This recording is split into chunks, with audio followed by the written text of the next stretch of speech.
Hola chicos, bienvenidos. Este es el progreso 2 de la semana número 5. Ahora comenzamos con lo que son los fundamentos de probabilidad, antes de entrar en sí a la probabilidad.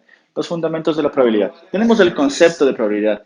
Así, un resumen de la probabilidad son eventos que tenemos, cosas al azar, eventos aleatorios, cuán probable es un evento que nosotros tenemos. Todo eso puede ser descrito mediante el uso de las matemáticas y mediante ciertos conceptos que nosotros debemos conocerlos. Comenzamos primero con un análisis combinatorio. ¿Qué significa un análisis combinatorio? Nosotros tenemos un elemento o un conjunto de elementos en sí que pueden ser combinados, pueden ser unidos de distintas formas, podemos tener un número de conjuntos con o sin repetición, entre otros. Para poder tener en cuenta eso, nosotros debemos tener primero claro algo que es el número factorial. El número factorial se le denota como n, el símbolo de admiración hacia abajo, y en realidad es la multiplicación de un número por su número menos un valor, así hasta completar el último número. Algo que debemos tener en cuenta es que el factorial de 0 es 1. Otra cosa que debemos considerar y no debemos recordar,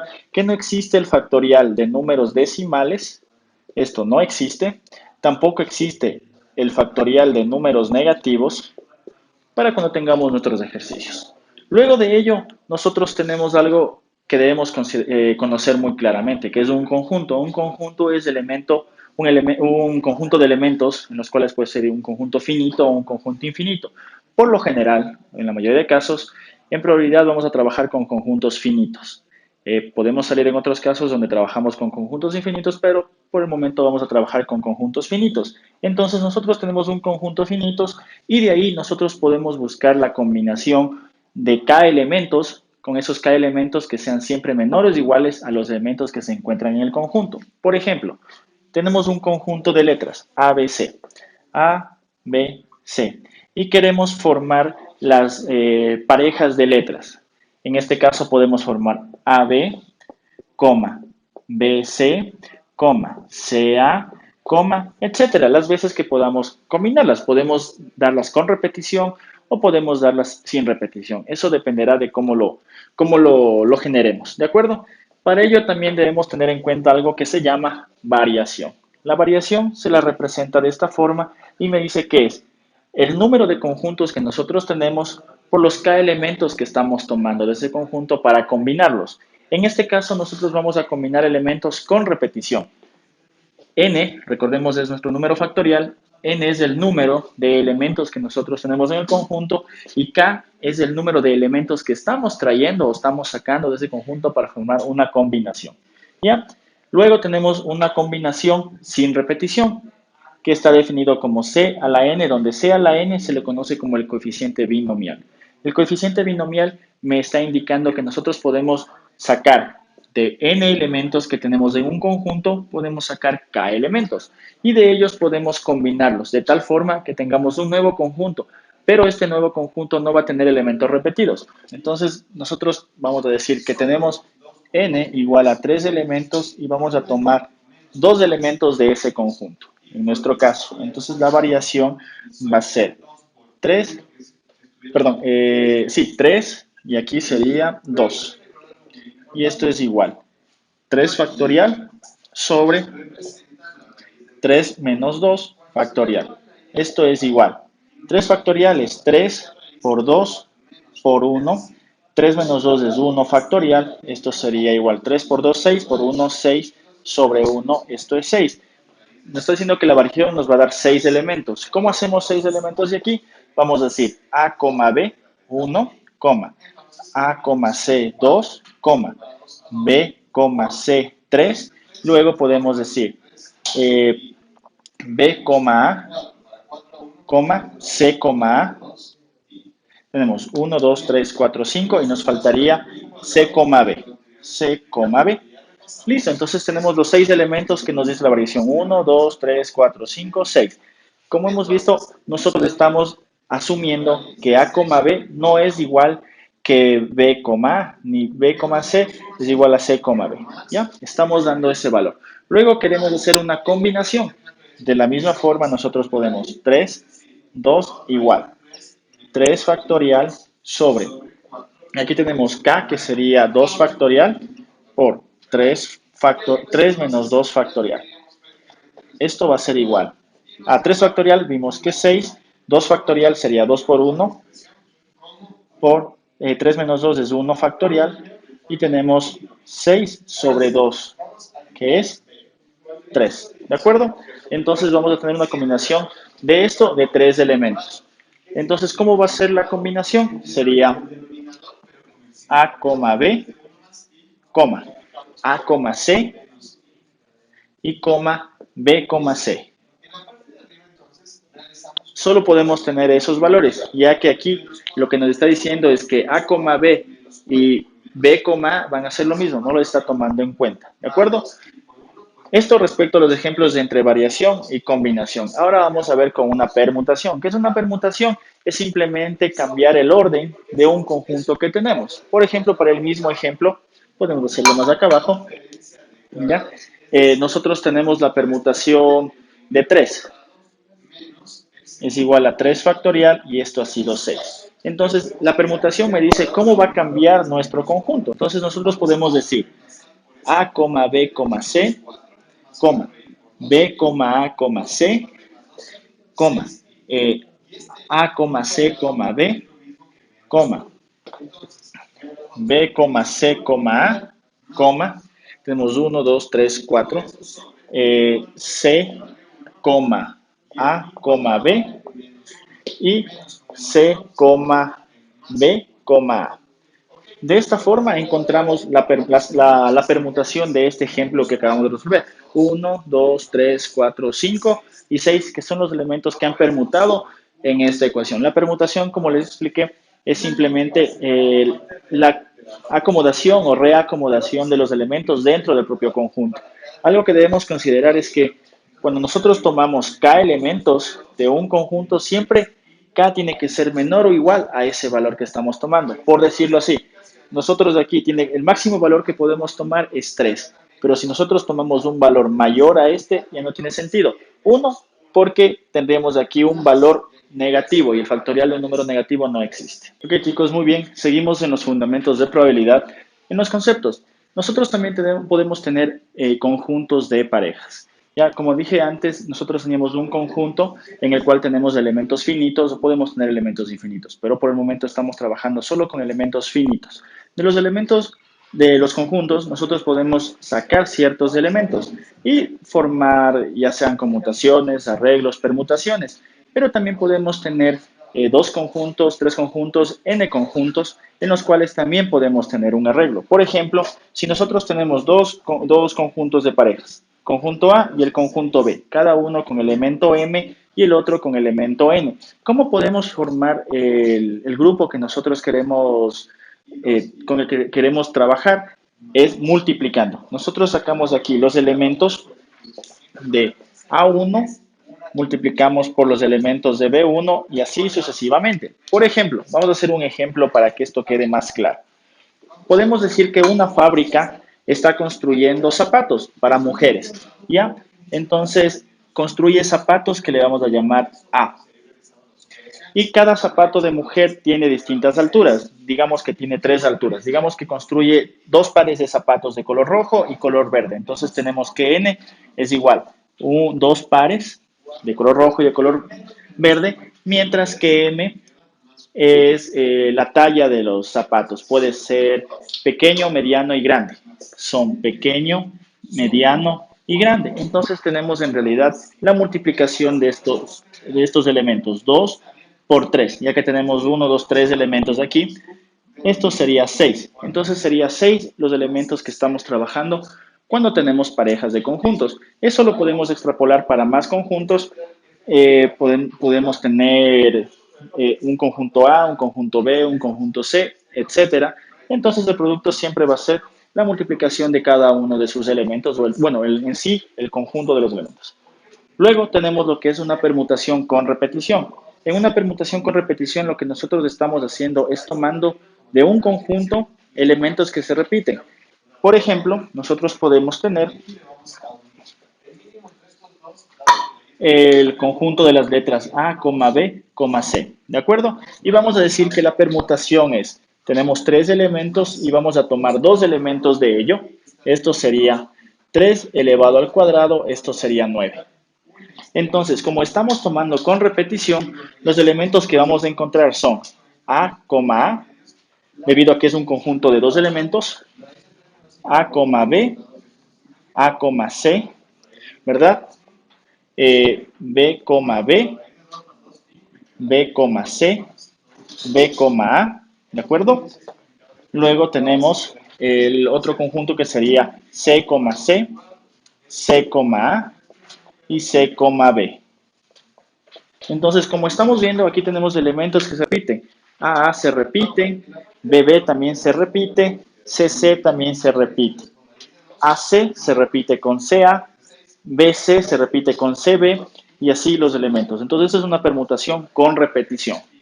Luego, para nosotros no confundirnos, ya que a veces resulta muy confuso tener en cuenta cuándo tenemos que utilizar combinación, permutación con repetición, arreglos con repetición, que es lo mismo.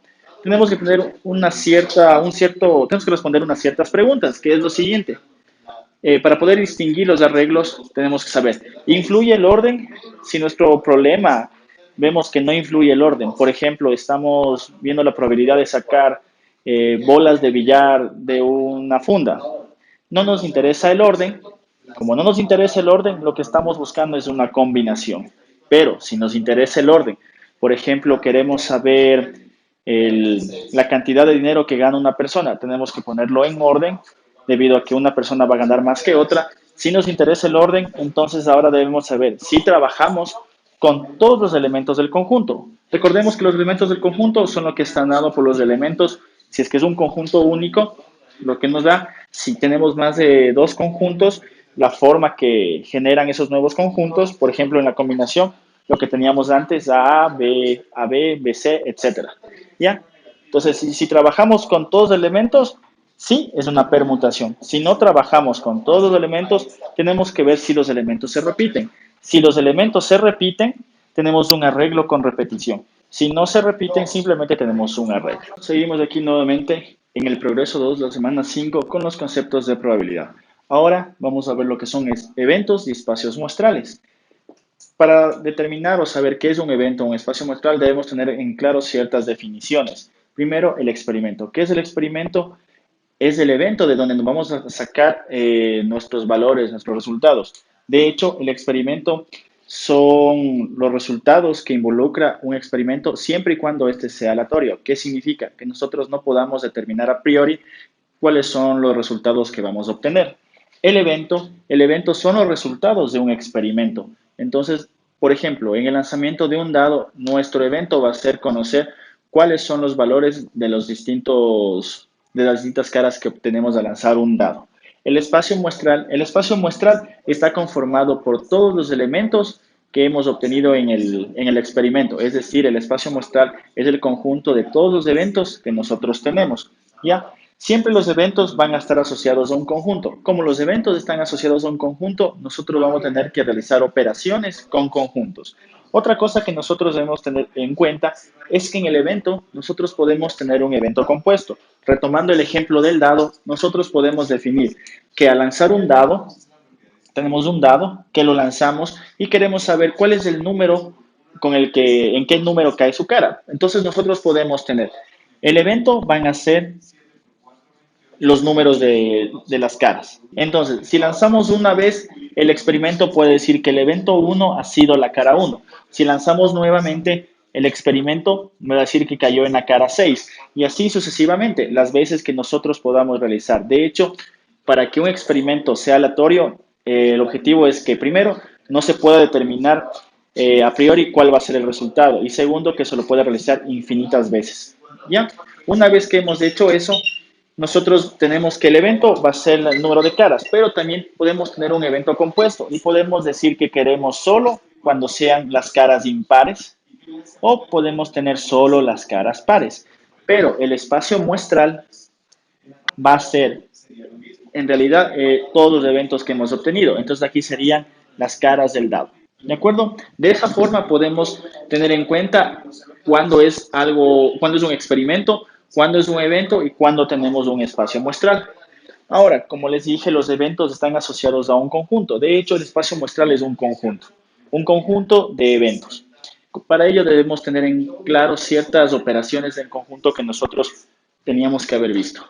Nosotros tenemos la notación. Omega lo denotamos como un elemento en la teoría de conjuntos.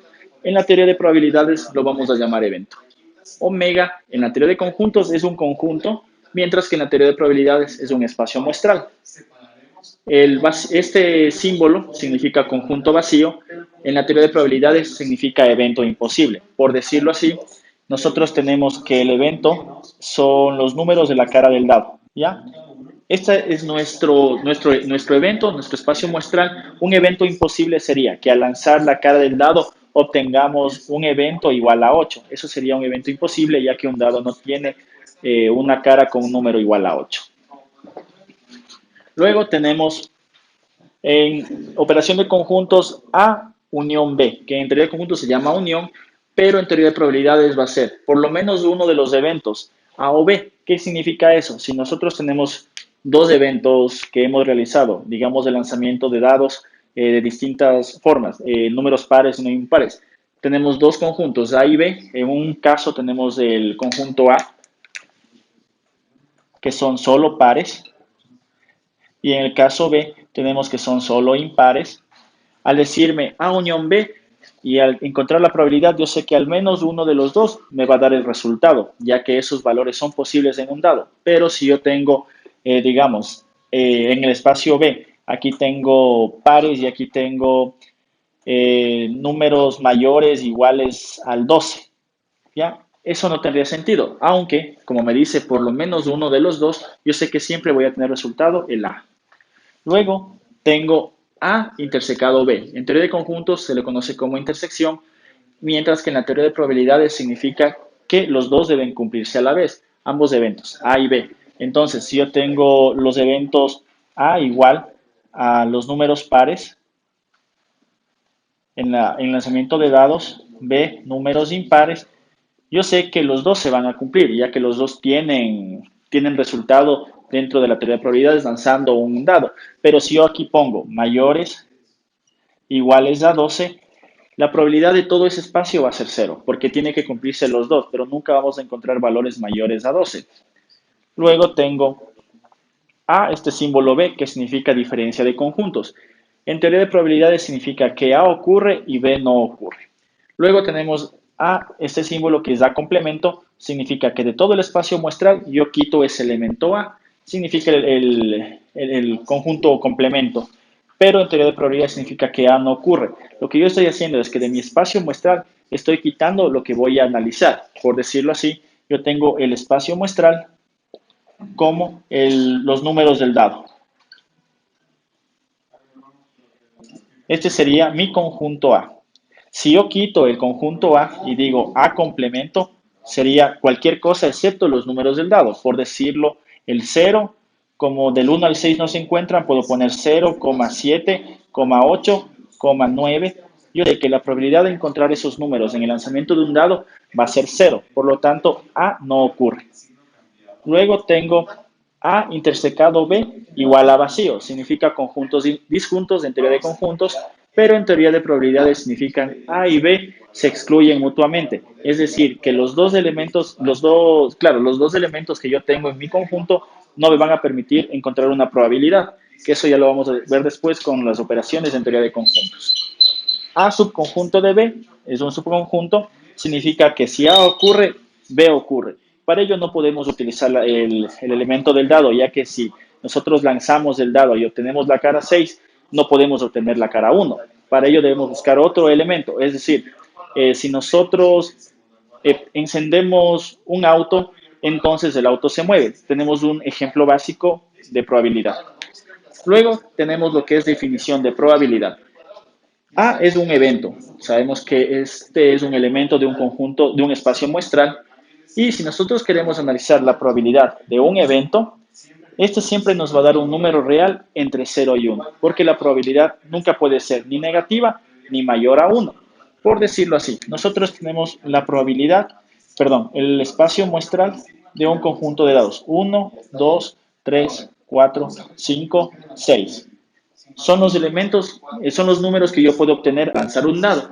Yo digo, ¿cuál es la probabilidad de un elemento cualquiera de 2, por ejemplo? ¿Cuál es la probabilidad de al lanzar un dado obtener 2? Y me puede salir, de hecho me sale un sexto, porque todas las probabilidades son iguales. Entonces yo tengo la probabilidad de un sexto de encontrar el lanzamiento de un dado. Pero digamos que yo tengo la probabilidad hasta 7 en el lanzamiento de un dado. La probabilidad de 7 es cero, porque jamás voy a poder encontrar ese número en el dado. Entonces, como ven, siempre la probabilidad tiene que estar entre cero y uno. Yo no puedo obtener una probabilidad de lanzar un dado, por ejemplo, el valor de 3 que me salga menos 0.5. Eso no tiene sentido porque no existe una probabilidad negativa. Tampoco tendría sentido que me salga la probabilidad de 1.4. Siempre la probabilidad está restringida entre cero y uno. Por lo general, la probabilidad, de hecho, la probabilidad denota la frecuencia relativa. Cuando nosotros hacemos tablas de frecuencia, debíamos recordar que anotábamos los elementos que hemos tenido, después anotábamos la frecuencia de repetición y encontrábamos la frecuencia relativa. La frecuencia relativa es una forma de encontrar la probabilidad de un evento. ¿Ya? Entonces, la probabilidad siempre está entre cero y uno. La probabilidad de todo el espacio muestral, por ejemplo, tengo el espacio muestral, el lanzamiento de dados que me da de resultado uno, 2, 3, 4, 5, 6. La probabilidad de todo este evento va a ser uno. ¿Por qué? Porque como es la unión de cada uno, yo puedo sumar un sexto más un sexto más un sexto más un sexto más un sexto. Un sexto son 6 veces sobre 6, la probabilidad es uno. De esa forma yo puedo encontrar la probabilidad de un espacio muestral, siempre y cuando el espacio muestral conste. No importa si aquí yo tengo, por ejemplo, un 7, un 8, porque aquí yo tendría la probabilidad de 7 es cero, la probabilidad de 8 es cero, no pasa nada, sigo teniendo que la probabilidad de un espacio muestral es uno. ¿Ya?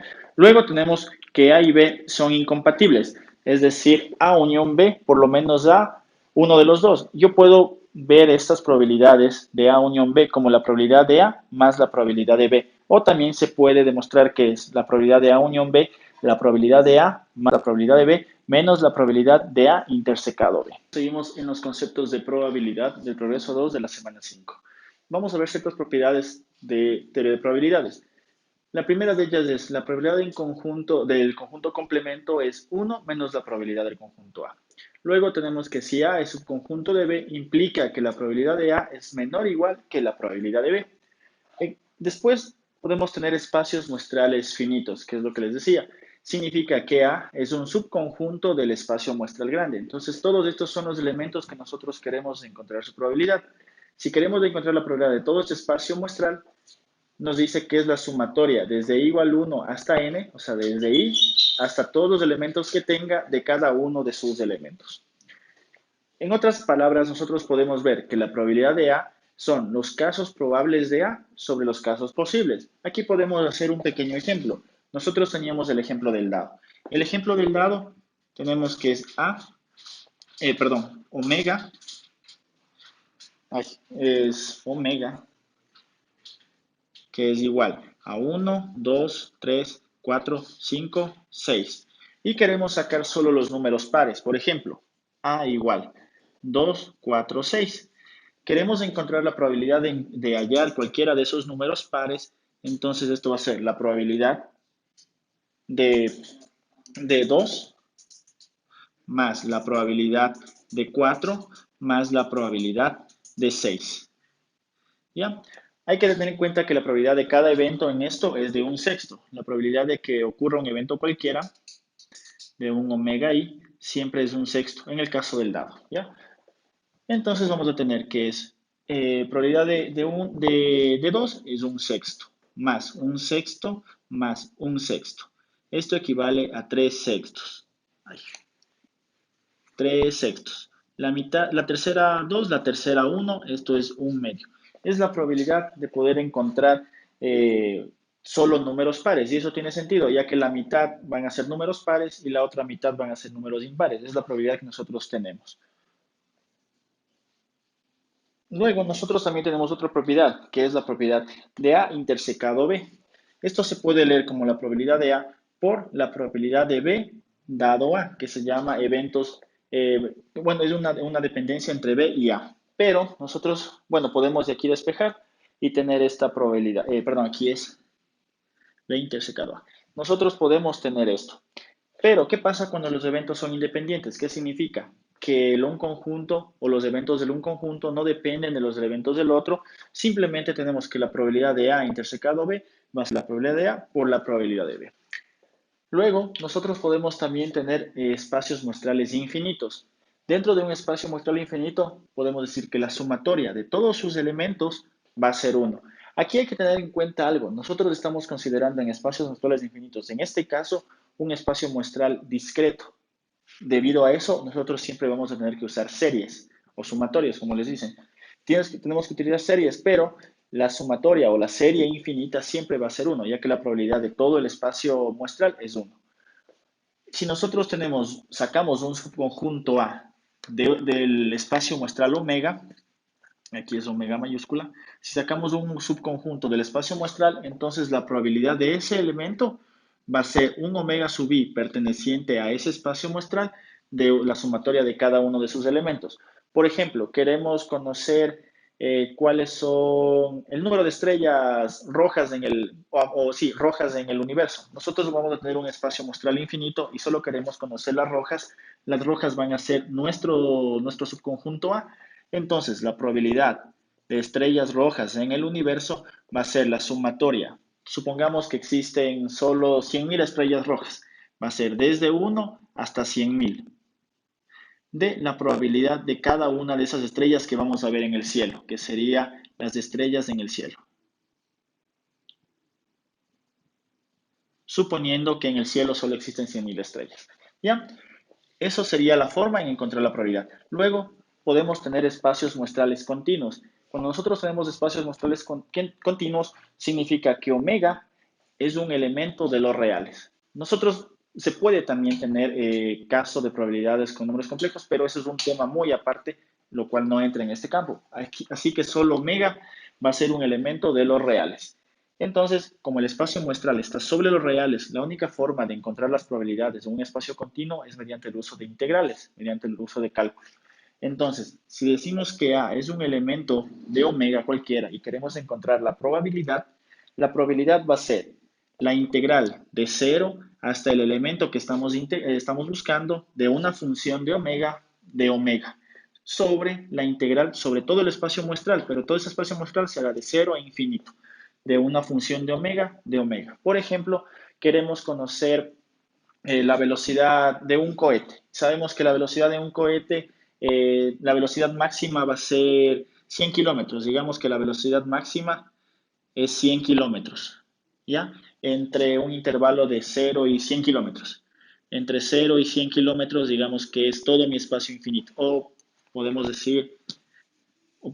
dar de una mejor forma. Podemos decir que la función de omega de una distribución que es e a la menos omega, la vamos a llamar así, en todo el elemento. Entonces lo que debemos hacer es la probabilidad de encontrar esta función, f de omega, va a ser igual a la integral entre 0 y omega. Decimos que queremos entre 0 y 5, ¿ya? Entre 0 y 5. Vamos a encontrar entre 0 y 5 de e a la menos omega de omega. Como estamos buscando, y esta es una función continua, entre todo el intervalo, entre 0 e infinito, e a la menos omega de omega. De esta forma, al resolver las integrales, encontramos la probabilidad de hallar esa función entre 0 y 5.